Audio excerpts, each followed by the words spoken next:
Now, speaking of things that people should get to sooner or later. Yes. So this has been on our watch list for a bit. The 1976 version of Midway.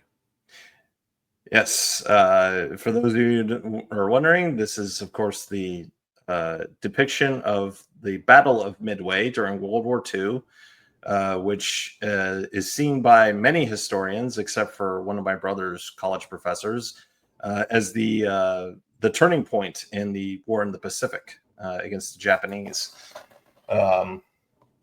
Right, because the final result of it was that the United States managed to wipe out.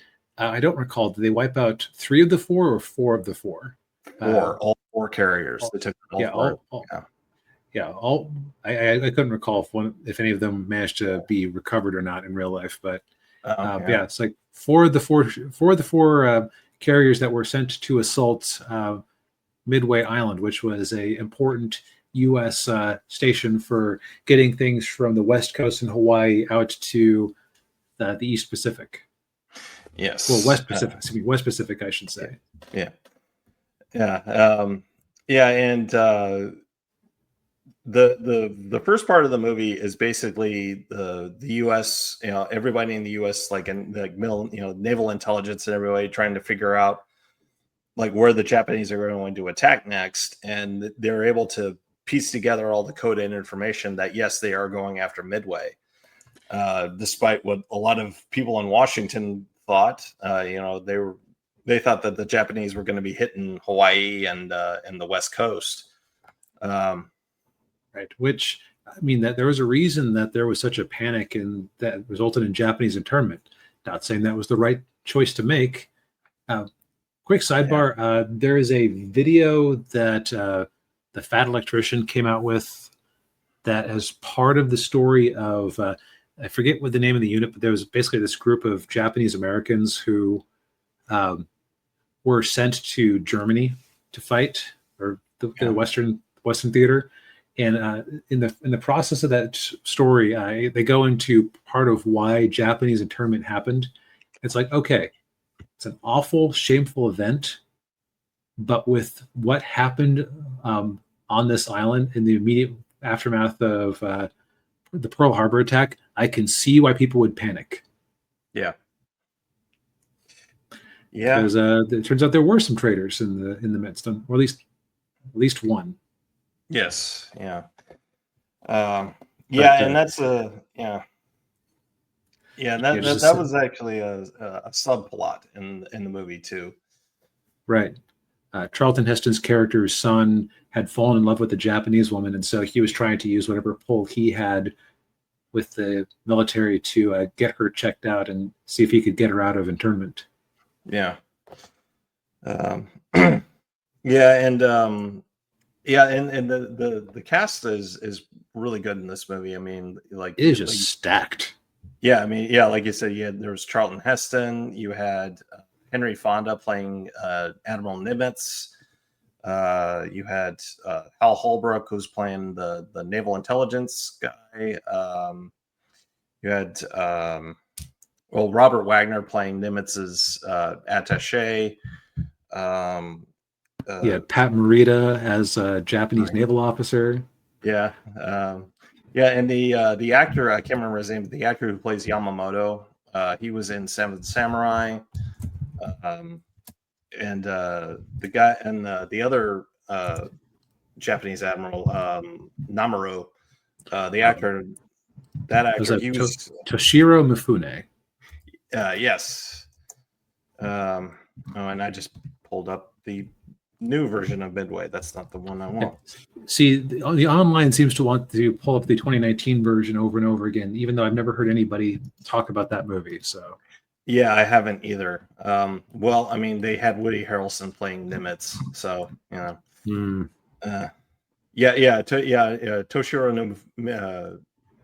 Mifune is Yamamoto, and then the actor who plays Nagumo,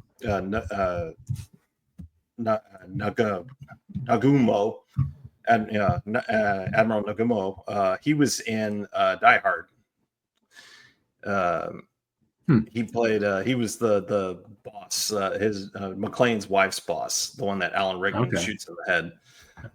Also, I forget which character it was, but I swear that one of the Japanese people, was dubbed over by Paul Frees, aka Boris Badenov himself, aka Kubla Kraus. If you watched that one review I did, Probably was. Yeah. Oh yeah. So another actor, Glenn Ford, who was in the Richard Donner Superman. He played Pa Kent in that. He plays Admiral Spruance in this. and there's also you also mentioned there was a young Tom Selleck running around. Yeah, he's on. Yeah, he's one of the guys on Midway. He's kind of hard to recognize because he doesn't have his mustache. So he was one of the guys who was like on the beach mounting the defense. Yeah. And Ninja mentions the 442nd Infantry. Yeah, American Samurai. Yeah. Yep. I strongly recommend that video if you have any interest in World War II in general, and his channel in general, because he is very good at finding obscure people who have been kind of forgotten and bringing their stories to light. Yeah. Yeah, and but yeah, so the first part of this movie. And Rod, yeah. I was gonna say one other thing. John Williams did the soundtrack. Yes. Yeah. This was only a year after Jaws. And a year before Star Wars. So now we know what he was doing in the interim. Yes. Another actor, Robert Meacham, is in this. He plays Halsey. And that's one of the plot points in the movie is Halsey was originally supposed to command the force at Midway, but then he got like this like skin like rash or something. And there was a great scene where he's in the hospital and Nimitz is talking to him and says, "Well, who would you want replacing you?" And like he doesn't even skip a beat, doesn't even hesitate. And he says Spruance, even though Spruance is not a carrier guy, which ended up being if you know anything about the Battle of Midway, that was a huge decision.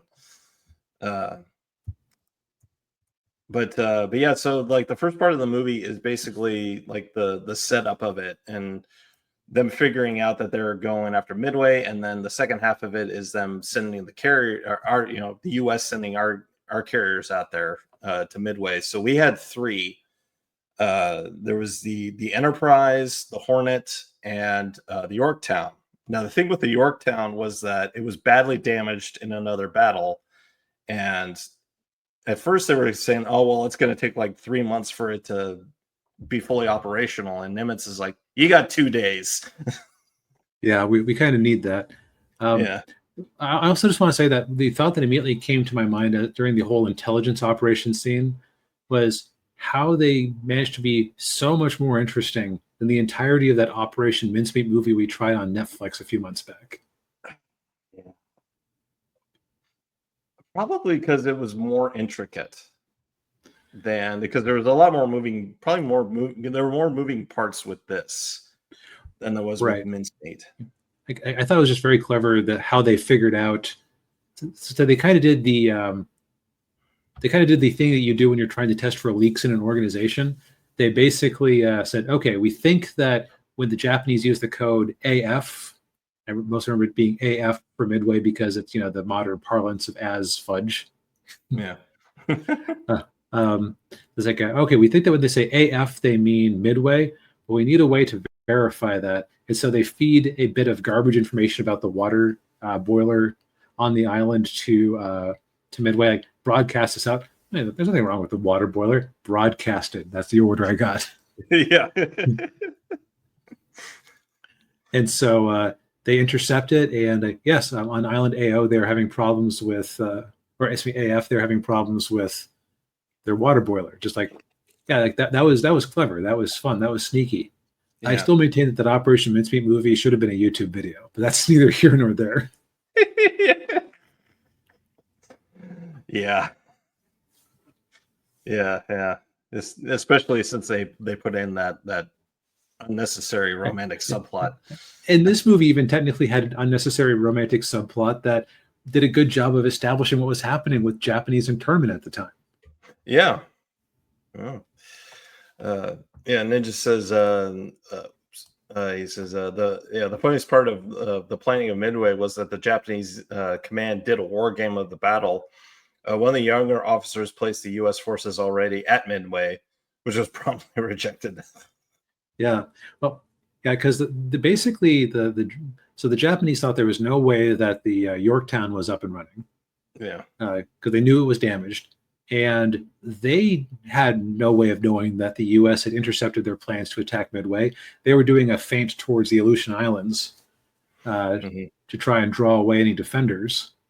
And Washington, D.C. was convinced, even though they had gotten that intelligence data, that it was all a farce and they were going to go for Hawaii. So the U.S. had to place its carriers such that they could swing up to try to defend Hawaii if it came to that.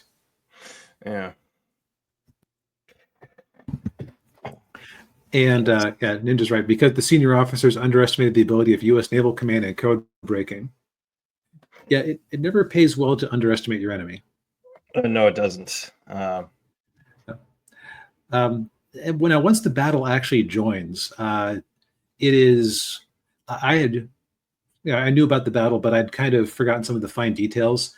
The whole thing was just kind of everybody groping around in the dark at each other because, of course, they had radar at this point, but it wasn't anything too sophisticated. No satellites. They were reliant on their scout planes. And there was just a bunch of dumb luck for the U.S. It was, yeah. Especially with the fact that they didn't know that the Enterprise and the Hornet were there.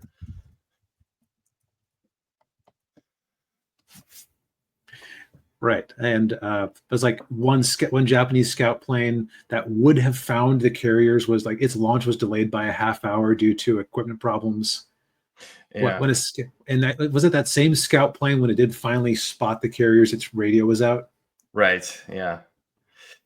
Yeah, and you know they had the whole thing where they equipped the Japanese. They equipped their planes with at first they equipped them with what was it, torpedo or so I think they were initially ready for a bombing run. right, and then they said we think there might be U.S. carriers around, so equip them.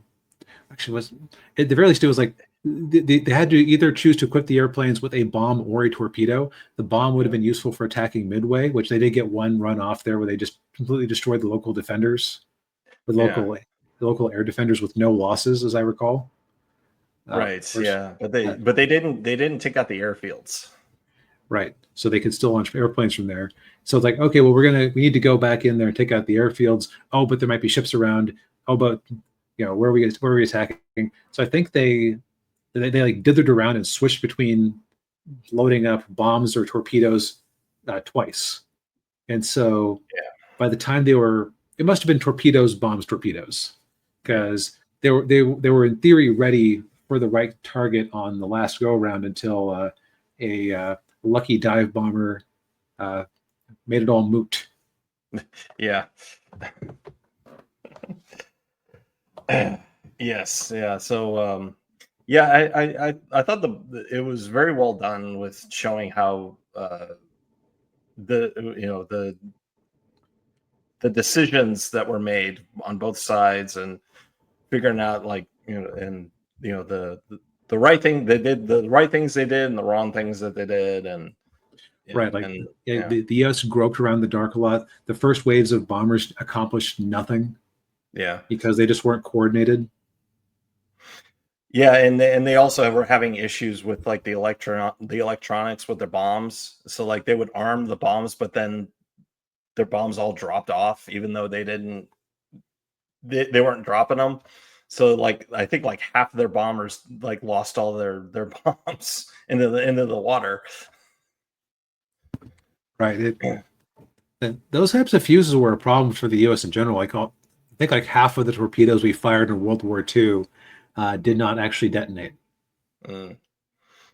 Yeah. Yeah, and Ninja says that the funny thing in the battle is that Yorktown was hit by two separate attacks. The Japanese thought they destroyed two different carriers, right? because of the repair in the Yorktown were, yeah. Right, they took a big hit, managed to get the boiler back up in like 2 hours or something crazy like that. Yeah, yeah.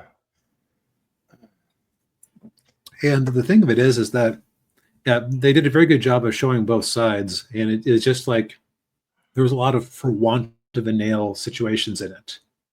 Like, for want of a nail, the rider was lost or the shoe was lost for loss of a shoe. The horse was lost for loss of a horse. The rider was lost for loss of a rider. The war was lost, or the battle was lost, or however that goes. Yeah, yeah. But it's like nobody was stupid. Everybody was making reasonably competent decisions. Although they were saying that the one admiral who had launched the Pearl Harbor attack was being oddly skittish. But I think it's different launching a sucker punch than knowing there's an enemy out there but not being sure where they are. Yeah, yeah, yeah. That was that Yamamoto? I forget who it was. But yeah, it was. Yeah. I was just going to say, the movie is also very realistic about injuries. Yeah. Yeah, what was this movie rated? Was it PG? I haven't seen a rating on it. Yeah, it's PG. Okay. Yeah. Well, this was before PG-13, so. Right. Yeah. PG-13 was around. It would have gotten that rating. But yeah, there was some. Yeah, there's one scene. I won't say who it was, but one of the characters' arms get burned very badly. Yeah, that was pretty grim. Yeah. But yeah, I mean, this is a really good war movie. Very detailed about the Battle of Midway. And I would also say excellent use of using footage from the actual battle and interspersing it with the footage from the movie. Kind of gave it like a documentary feel to it. Right. Like I think there's some stuff with miniatures, some stuff with surplus planes, mixed in with the documentary footage. So it's like you do get some unevenness in the film quality because, of course, something filmed in 1942 or probably just unrelated footage of planes from different battles. It's not going to be the same quality as 1970s film. Yeah. Overall, I would say that from my memory of what I saw about the battle, it was historically accurate. It did a good job of tying you in. Like, it gave you a few characters to focus on, actual pilots who, and you did feel it when some of them didn't quite make it. Yeah. It did a good job of humanizing both sides. So I'd say it's a reasonably fair and balanced take on things. Yeah, I would say so. Yeah.